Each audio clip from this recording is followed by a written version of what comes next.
So I was blessed because I was on the side, and as you were sharing in the first service, your parents were refugees from Cuba. Yeah, my grandfather fled communist Cuba in the 50s to pursue the American dream here in California. It sounds cliche for all of us Americans, but if you don't live in the United States, the American dream is actually real. It's tangible. Yeah, amen. Yeah.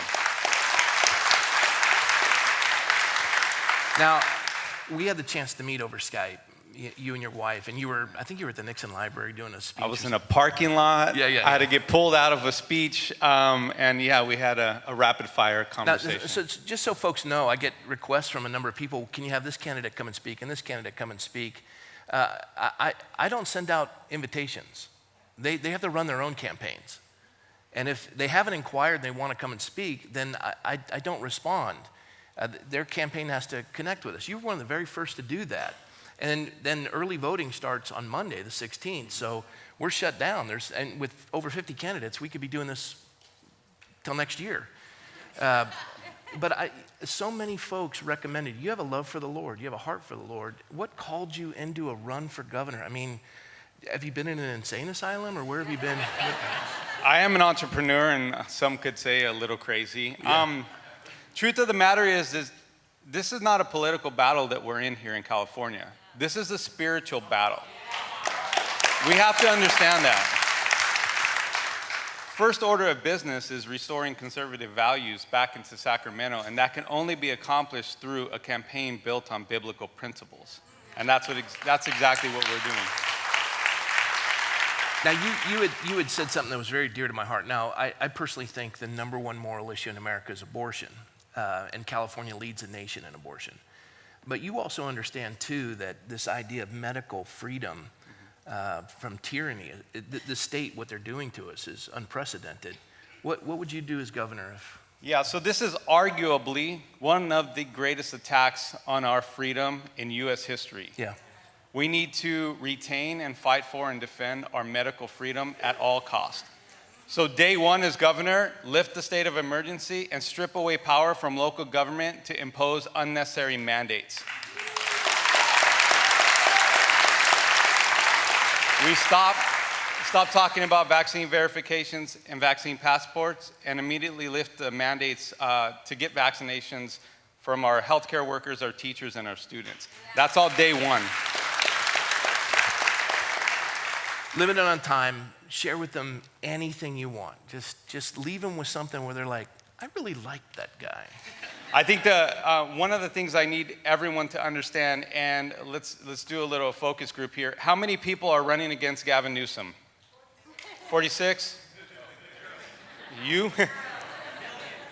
All right, here's the quick right answer, 0. There's not one single candidate running for office against Gavin Newsom. You guys need to know this and you need to promote this. Why? Because everybody is under the impression that you need to get behind the biggest and the loudest candidate, the one with the most support. That is not true. Question number 1 on your ballot is quite simply, do you want to replace Gavin Newsom, yes or no? Yes. Only the California voter has the power to unseat Newsom. Everyone in here, it's Newsom versus the state of California. If everyone in here votes yes on question number 1, there will be an empty seat in Sacramento. So question number 2 then, you can now vote based on principles and values, something more important than politics in this particular election. Do your homework on the candidates, find out, pick the one that most aligns with your core principles and values, and choose that candidate in question number 2, and that's how we take back our state. Yeah.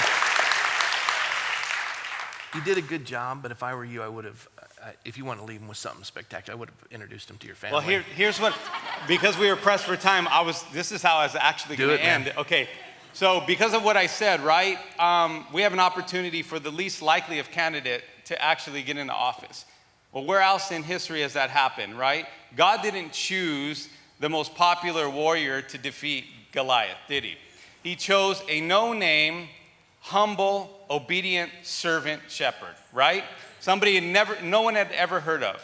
He chose that man to do it out of obedience because he was over there killing lions and bears, right? So I've spent my last 20 years killing lions and bears. Now, when David went into battle, they were trying to give him armor. And what did he do? He shook it off. He said, that's not how I fight. Those are not the tools that I need. And what did he go into battle with?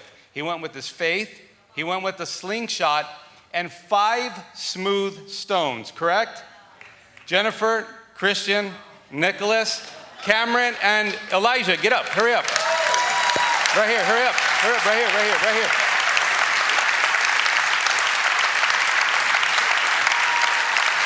So these are my 5 smooth stones that I go into battle with. This is what obedience looks like. This is how we fight this fight.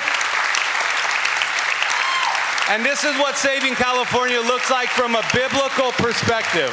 Amen. Thanks, Anthony. Bless you, brother. Light it up.